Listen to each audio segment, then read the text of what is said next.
Welcome, everybody, to the Carlette Christmas Show. This morning, we're talking about the talk. It's the conversation that every Black family has had or will have with their Black sons and daughters about traffic stops by police.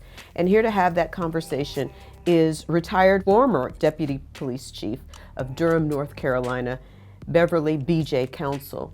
BJ, good morning and welcome. Good morning. Thank you for having me. Before Awesome. we start to talk about the talk, 30 years or so you served in law enforcement. Take us back 30 years and tell us why you decided to become an officer of the law. Actually, I've been needed a job, and I was working like three part-time jobs, like a lot of people do. I didn't graduate from college, and I did not want to go back home to my parents. And some friends of mine showed me the job application. Back then. It was what we call public safety here in the city, where they combine fire and police. So I'm a trained firefighter as well. And I saw the amount of money I could make combined with the three part-time jobs I was doing, and that's why I signed up. And as the universe would have it, I loved it. It seemed like that was what I was supposed to do, and serving the community. It fit like a glove, and I enjoyed every second of it. And so the culture was certainly a lot different 3 decades ago. When did you start to understand that there were problems in the way that law enforcement was handling African American men, especially? Yeah, the Michelle Alexander, the book that she wrote. I forgot the name of the book she wrote, and I couldn't finish it because I was part of that doing the crack cocaine. There was a lot of enforcement, so we enforced that. And what you're right, what I learned was a lot of stuff is mainly looking at it through the lens of my community and the things that they go through, and understanding that and meeting them where they are. And what has changed for me, from my perspective, is that as a Black woman and a Black police officer, that I'm looking at my community and understanding on the ground some of the issues up close and personal. And those issues haven't changed in the last 30 decades. In the last 3 decades. It's because those things haven't changed while we're still having the issues that we're having today. So for me, it's mainly root causes and trying to figure out how do we deal with those types of issues early on, and then that lessens the interaction with law enforcement in our communities. Sure. And so at what point do you become deputy police chief of Durham, North Carolina? I became in 2009, near the end of my career. I worked my way up and became the first Black female deputy police chief here in the city of Durham. And so it was just hard work, basically, and my commitment to community policing. My idea, and a lot of folks that I work with and believe in the community policing, it's not so much me arresting you for the crime that you've committed or the crisis that you're in. It's basically, why am I here? Hmm. Because it's bigger than that. It's, why am I in your home? Because you can't figure out how to solve a problem. Why are you selling drugs? And beyond what we see on TV, there's stories behind this. People are trying to keep food on their table, lights on, and those types of things, but society itself has caused this to be difficult for some members of our community. And those are the conversations that people aren't having, and those are the conversations and things that we're not dealing with. And so, what about those people, BJ, that would say the responsibility starts in the home with the parents? What do you say about that, especially as we're seeing a surge of Black on Black crimes in just about every city, USA? I just recently had on my podcast, I had two police officers in Kinston, North Carolina. They're SROs, and I sat back on my just what is it that's causing some of the issues, because they see it as SROs. They're in the schools, and I kind of sat back and said something to the thing of, well, it's probably domestic violence going on inside the homes. It's probably drug addiction going on, mental health, blah blah blah. And they corrected me, and rightly so. And what they say is that children and individuals and youth need love, And what they're seeing in the schools is the parents are doing all they can do. And sometimes they don't even have enough time to tell the children they love. And these are law-abiding individuals who are running and doing 5 jobs. And so they don't have the time, and they're not there with their children to give them the need and support. So the thing is, again, it goes back to living wages, healthcare, jobs, in order to be able to have a stable home so I can be home with my children to help them develop and be the kind of citizens that they can be. But the parents are out doing everything they can do to make sure there's food on the table, of lights on, and all those types of things, but they can't because of this, how the community or how our world is right now. And so that's understandable. But then we take it a step further and we look at our community. And I know that the people are asking the question, and it was posed last night or a few nights ago. There was a conversation, and at this juncture, it seems that Black people, in the view of many, are not as outraged by Black on Black crime as they are about white police officers killing Black men. What say you about that? I think that's a conversation that people are having, and we have to figure out how it's uncomfortable for people to have that, because it points it back at the community, at the Black community, and looking at the things that we may or may not be doing ourselves. And I think that's a difficult conversation for the Black community to understand. There are some things that we could be doing differently, and one of those things is voting in order to do things or get things in the manner that we believe would be best. So for me, when you say that, what I think is that we don't want to say we own some of this stuff that we're doing, and having that difficult conversation and realizing what are some of the things that we do. And from my perspective, being in the system and understanding how the system works, because it works if people vote, putting in certain people, and we don't vote. Some of us don't vote, and a lot of us don't vote, and understanding that that does have an impact on what we do. And we also call police for stuff that really shouldn't be called police. We call police on each other a lot too. We've got police officers coming into our Black homes telling our Black children to get out of bed and go to school. Really? So, yeah, that's real stuff. So now police officers are going into people's homes saying that kids need to be in school. Is that about truancy, or is that just parents can't get their kids up? Black parents are not able to get their kids up for school. Yeah. No, that's not truancy. That's me calling. I can't get my kid out of bed to get up and go to school, and I'm calling law enforcement into the house to help me get my child up to go to school. Wow, these are real issues.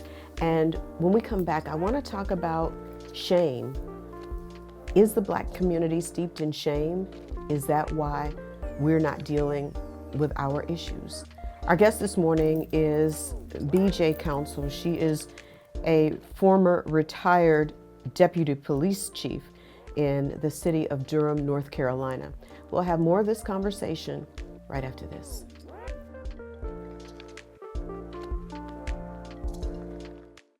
Welcome back, everybody, to the Carlette Christmas Show. Our guest this morning is BJ Counsel. She's former deputy police chief in Durham, North Carolina, first Black female to hold that position. And we're talking about the talk. But before we get to the talk, we're talking about all of the things probably that come before the talk. And before we went to break, BJ, I posed the question, is there a certain shame attached in the Black community that does not allow us to talk about the real issue of why we're killing each other? I don't know whether it's shame, but this whole thing about snitching get stitches, all that conversation. I actually, during some of my presentations, especially with the youth, have to define what that means to them. The snitch is basically BJ and Carlette go out and break into a house somewhere, and BJ gets caught, and then I turn around and say, well, you know what, Carlette was with me. That's a snitch. A snitch, so you calling on someone who is doing harm to your community is not being a snitch. That's trying to make sure your community is safe. So I don't know whether it's shame or this stigma that we have of talking to law enforcement because of the community and the history of law enforcement. And we sometimes allow, because I know Ray Ray's grandma, because Ray Ray went with grandma's daughter, and so I know Ray Ray's mama, so I don't want to call on Ray Ray because I know. So if you don't want to do that, and I'm okay with that, then call Ray Ray's mama and say, if Ray Ray don't stop selling drugs on my corner, I'm gonna have to call the popo. So there are ways to do that. I mean, within our own community, if people would just, I don't want to call the police on you, you need to stop, and give them an opportunity to do better. But understand that they're harming our community by being there. Individuals that are coming from another community into our community are harming that. So we got to figure out how we go ahead and because other communities, they're like, well, you're not over in the white community. Well, the white community call the police real quick, and they don't allow that.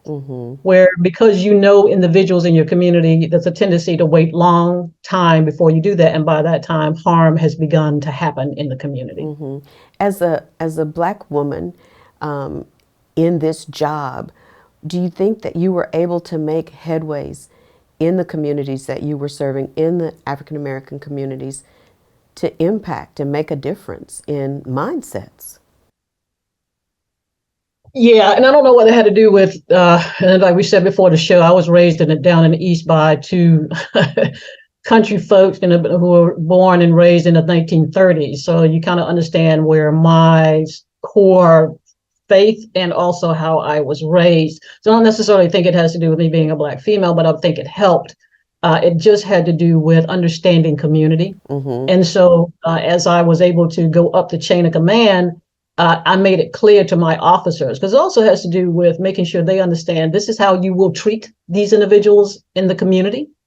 One community member who's lost her son to a murder, who was murdered, and when she met me, she was a little hesitant. Found out later, because I sent my officers in to get to know the community, knocked on doors. She said that had never been done before. So it's basically trying to remember we are all human, and that we all have moments of crisis. Usually what I try to tell folks, the only reason and difference between me and a justice served person, I didn't get caught. And so when we understand that, and we interact with people on that level, and interact with them as human beings and service them at that level, then we can make a difference. No matter who we are, no matter what your skin color or your hue is, you reach individuals by treating them as human beings and addressing the issues that they have at that moment, and move forward from there. And so in 3 decades of protecting and serving, as I said, the culture has changed. And we look to the news, and every American, probably even the world, saw Tyree Nichols be beaten literally to death by 5 Black officers and those that surrounded and watched. And so I'm sure white people are asking the question of, and people are up in arms and were, about this beating. Do you think that there is something systematic that would allow Black men, police officers, to feel that it was indeed okay to handle this young man the way that they did, ultimately taking his life? Yes. That it was a catastrophic failure of supervision. Catastrophic failure. You could tell by the way I looked at all the videos, and I didn't look at the videos that were edited by the media. I went to their website and looked at every last one of them. It was very clear from my perspective, supervision was non-existent. I'm not saying that they beat any other persons like that or that abusive, any other, but clearly they knew they would be allowed to do that to a certain extent. So that's a failure not only on the ground with supervision, but up the chain of command. No one in that agency should not have known that these individuals were doing that. But what's going to be uncomfortable, what I'm about to say is what has happened after that incident is individuals are coming out and saying, oh, I know that officer, he did me the same way. The issue and the reason I do the work that I do is because I'm trying to tell African Americans to file complaints. I don't need you coming up to me on telling me on a local TV later after Tyree Nichols is dead that this officer who was involved in that also was verbally abusive or physically abusive to you and you did not file a complaint. I can't do anything about it. So basically, a little bit of sticky could be on these individuals because if they had maybe filed complaints of use of excessive force, of unprofessionalism, Mr. Nichols might be alive today. Wow. So we got to take some ownership on the fact that we got to file complaints on the popo. Not meaning they're going to get fired every time, but we're going to check them because you know what? They want to check too because they got mortgages to pay. They got vacations to pay. They got children to take care of. Because a lot of times it's just about that check. Not all the time, but you got to file complaints. So we as a community have to file complaints on law enforcement. Police reform is going to start in the streets. File a complaint on BJ if I'm unprofessional. And just real quick, Carlette, let me just tell you, I got filed on a complaint by a white male because I didn't smile at him. So if I can get a complaint on me for not smiling, then African Americans can certainly file a complaint on someone being unprofessional. Wow. Do you think that there is fear of law enforcement, so much fear that that's why complaints aren't filed, and that's where, the disconnect happens? Okay, what I hear that, and I'm not saying that does not occur. But what I would offer to individuals, it does occur like it does on TV. So people sitting around watching Law and Order and all that stuff on television and thinking people are going to come back, that's television. That don't happen in the real world. Trust and believe these officers got houses and mortgages and alimony to pay. All they need every now and then is to get checked. And law enforcement is going to take care of them, especially those individuals in the leaderships. That's how you make a difference. And one more thing, if you file a complaint on BJ and nothing happens and BJ continues to do that, now the sticky now moves off of BJ, the officer, it moves up the chain to the chief, who may lose his or her job because of the lack of doing anything based on the complaint that you did that led to something that now has national news. That's how you make changes in an organization, is with a complaint that has a ripple effect throughout the entire agency. Absolutely. It's a hard conversation, but it's necessary. It's necessary to implement change and to try to stop crime. I mean, crime that's happening in cities across America. BJ Council is our guest this morning. She is the former deputy police chief of Durham, North Carolina. And when we come back, we'll talk about the work that she is doing to make sure that police stops don't end in death. Stay with us. We're back with more after this.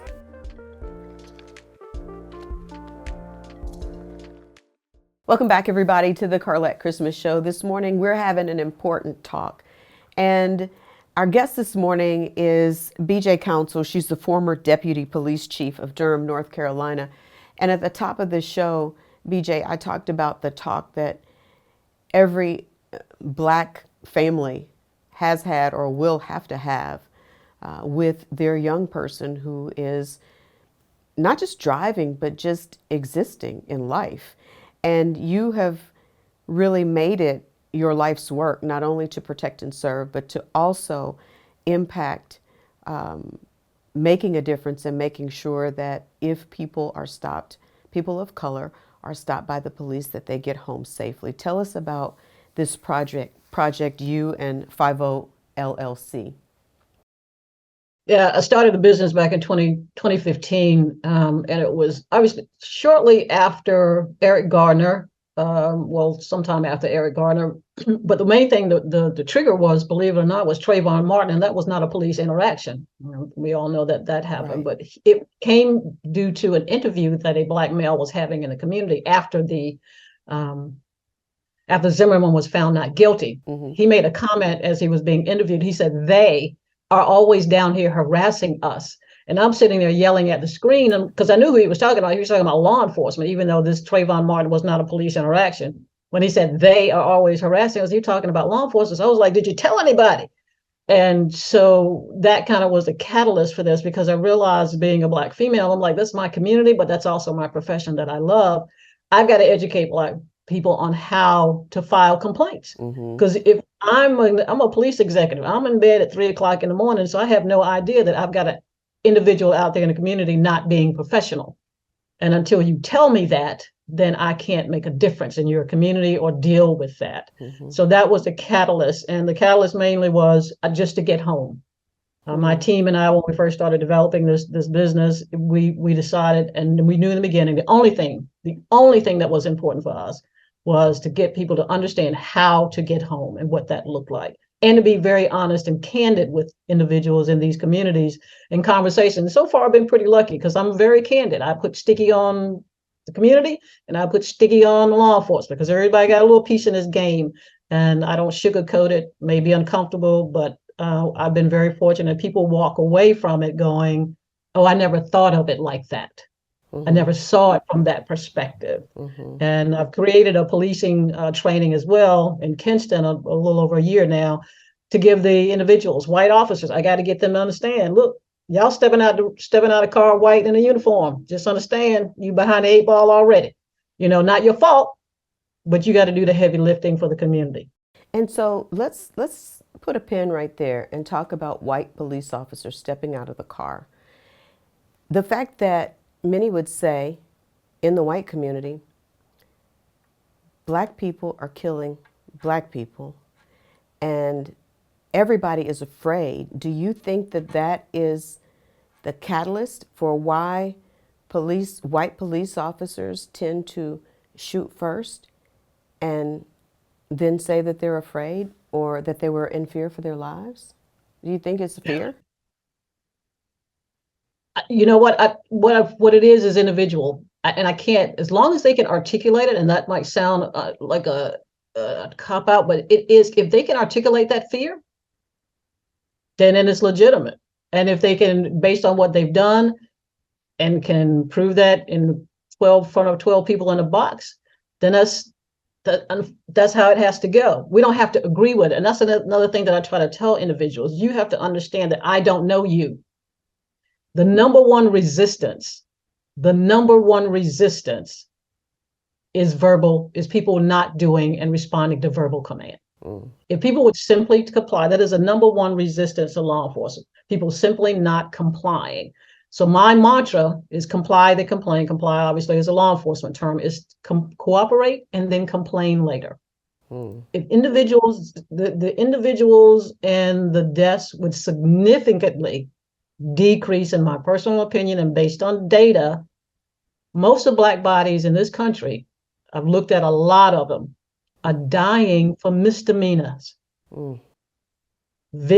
License tag, rolling through a stop sign, just no horrendous, no rape, no murder, misdemeanor, vehicle violations. People are dying for vehicle violations.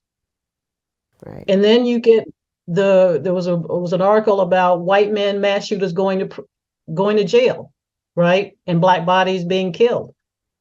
The only difference between the two of them, the white men mass shooters, are those white men get out of the car and do exactly what the popo tell them to do. That is the only difference, Carlette. That's the only difference. We got 100 and some in an article by News One, 145. The majority of them are misdemeanors. They haven't killed anyone, and they're dying. Right. And you talk about not resisting being the key to improving the rate of safe encounters. And let's talk about what not resisting is and what not resisting isn't. Because I learned some things as well. And, a lot of people are getting out of vehicles and they're running. And you say that running is resisting. Refusing to obey verbal command. All officers are trained 100% in verbal command. I mean, we're told to have a verbal command present. And mind you, I'm not going to talk to you like you my auntie, okay? I'm going to be telling you, I need to see your hands, and sometimes it ain't going to be pretty. I Right. need to see your hands and I need to see you to stop doing what you're doing because I don't know you. Because believe it or not, the only reason I stopped you because you rolled through a stop sign. I don't know you got grandma tied up in the back trunk. I just know you rolled through a stop sign. I'm operating on, how do you just roll through a stop sign? Why are you running? And then because we're law enforcement, we're trained to go, well, he must be doing something. Why wouldn't he stop? So you gotta understand, I don't know you. The police officer doesn't know you. All they want to go home too. That's the connection between law enforcement and the individual. They both want to go home. It's a job. That's why I keep telling people, you gotta remember it's a job. I ain't here to work too hard. I just need to work hard enough to get a meets expectation. And I want to go home. Right. And I just need you to comply. I don't want to put my hands on you. And people, if they verbal command, just just not doing whatever an officer asks you is the number one reason for resistance. And Just not so, complying okay, with so command. that takes me to Philando Castile, who Mm-hmm. was, I mean, we watched the video in just horror. Yes. And we watched his girlfriend literally stream live on Facebook the whole encounter. And I mean, it just really felt like he was complying. I mean, take us through that from your perspective. Philando Castile was doing everything that officer asked him to do. So I'm not going to sit here and tell you that stuff's not going to happen. Just like any industry, you can't tell me things aren't going to go haywire. So we just need to understand that all industries are going to have things that just don't go right, and especially if you got a human being in it. What I'm saying, what I want people to understand, some stuff's going to happen. Okay. Clearly, in my opinion, he was doing, and he was telling the guy he was going to, I believe if I remember correct, he was getting ready to get his gun. Right. I can't, I can't control or I can't second guess this officer and why he did what he did. Clearly, he was wrong, in my opinion. I'm not sure how that outcome came through the judicial system, but he was wrong. So, but the odds are, in most circumstances, the majority of them, if you do what the officer asks you to do and communicate to them to do that, then you're going to be okay. The majority of the time, we're always going to have that somebody's going to do something. But I would offer to all individuals that I talk to, the vast majority of the time, as long as you cooperate and listen to the verbal commands, you will get home. Wow. Let's take a break here, but when we come back, BJ's going to answer the questions that maybe some of us know and don't know about what it takes to save your life and an officer's life when you've been stopped. Stay with us. We're back after this. Welcome back, everybody, to the Carlette Christmas Show. This morning, we're having a really important conversation about safety, police safety, and the safety of citizens when they are stopped, when and if they're stopped by law enforcement. Our guest this morning is BJ Council. She's the former deputy police chief in Durham, North Carolina. And during the break, we were talking about just the number, any number of stops that we have seen. And I was talking about during the break the military soldier who was stopped. I can't remember the city, but he was, the blue lights come on or the red lights come on, and the police expect you to pull over. Well, he later said he wanted to pull into a place that was well lit because he was afraid. And what went wrong with that stop, in your opinion? Uh, Unfortunately, what people don't know, if you don't, one of the things I tell people is, and it was Lieutenant Nazario was his name, and it was in Windsor, Virginia, I believe it was, in December of 21. And his tags weren't visible. Instead of having on the bottom, he had any dark tinted windows. So that's why they pulled him over. And he kept traveling, and I think he did a turn signal. Well, and what that communicates to police officers that are behind you, if you put a turn signal on, it tells us that you're about to pull over, and he never did. And what I tell people is, if you feel uncomfortable, put on your flashers and slow down. Okay. Put your flashers on and slow down. Turn your interior lights on if it's safe. And also, if you can, and you feel comfortable with it, dial 911 and say, look, I'm on Main Street trying to get to the house. but I think there's an officer behind me. And they will let the officer know. Now, don't travel like 50 miles, but travel somewhere that's got light. And that's what he did. But then once he got there, what people don't understand, if you don't pull over within a matter of several minutes and we feel like you should be able to pull over and you have not alerted us and doing those things, slowing down, flashers on, interior lights, which communicates to us. And in this country right now, that communicates, those are the kind of things officers are looking for. We are now going, why isn't the person stopping? And that becomes a high risk stop because you haven't stopped. Because again, I'm only stopping you for this tail light or whatever it is, but you won't stop. So anyway, they get him to the car, and then they ask him to get out. They asked him like 4 or 5 times in the beginning, but that entire encounter was less than, I don't know, maybe 10 minutes, 10, 15 minutes. But they asked him 45 plus times to get out of the vehicle. He continued to talk to them. At some point, one of the things he said, I even had a friend of mine say, well, they kept asking him to do this and do that. Well, yes, they were coming at him rather rapidly, but he did hear them say, get out of the vehicle. And as long as they see you starting to do that, then it's okay. It's when you keep not doing that, even though it's coming at you pretty rapid. If you can hear them say, put your hands out, get out of the car, put your hands out the window, get out of the car, put your hands out the window and start opening the door, because that's what they're prepared to do. He never did that. And so they maced him, not real comfortable. They didn't arrest him. As a police executive, if you're going to use, that's called force, use of force. That's a tool. They should have at least written him a citation or something, but they did not do that. So the older gentleman was terminated. But they actually asked him 50 times, close to 50 times to get out of the vehicle. Okay, and so with all due respect, we're not right, going to ask you 50 times. right.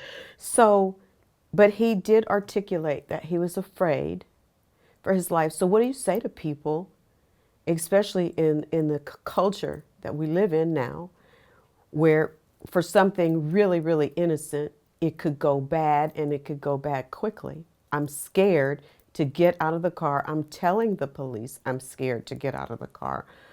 What to do in fear? That's a real fear, and I totally understand that. But I also understand, I need individuals to understand that when a law enforcement, you have to get out of the vehicle. You have to get out of the vehicle because things go south really quick if you don't. So I understand the fear. Law enforcement officers understand that. The ones that understand that. And I don't know how to say that any other way. They get that. Mm-hmm. And these commands are coming to you pretty quick. They're going to let you know, I need you to step out of the car. And you can tell when an officer is starting to, and by you not coming out, because when they ask, there's nothing that tells us we got to ask you more than 3 times. Mm-hmm. Them asking Mr. Lieutenant Nazario 50 times tells you something from law enforcement. We don't want to put our hands on you. We asked you 50 times. So that should be a clue. I really don't want to put my hands on you because I'm willing to stand here and ask you 50 times to get out of the car. Right. So yes, I understand the fear. But when an officer says, step out of the vehicle, you may not like the way he or she says it, step out of the vehicle. Okay. And just do that slowly, listen to what they say. And then if you're not happy with anything that they've done after you get through the interaction, please file a complaint. Right. And so take us through a traffic stop and what we should be saying to anybody who gets stopped by the police so that the encounter, it may not go the way that we want, because let's face it, nobody wants to be stopped by the police. There's always a fear, even before, we got to where we are. There is an inherent respect for law enforcement, or there should be. What should a typical traffic stop look and feel like? All right, I'll use my experience. It is uncomfortable. And I was a major at the time when I got pulled over coming back from an event, and during the holiday actually. And because of I think most people are aware that during holidays, they increase visibility on the highway because of, drunk driving, erratic driving, and all that kind of stuff. And I got the lights popped on behind me, and my stomach started like, ugh. And so I pulled over. I got my driver's license out, I did not identify myself as law enforcement. That's just a choice that I make because I want you to treat me as a regular human being. And he asked me he said I had abruptly changed lanes. I said, okay.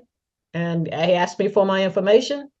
I gave him what he asked for, license and registration. He went back to his car and he came back within less than 5 minutes, gave me my information back to me and said, need you to slow down and I need you to, drive safely.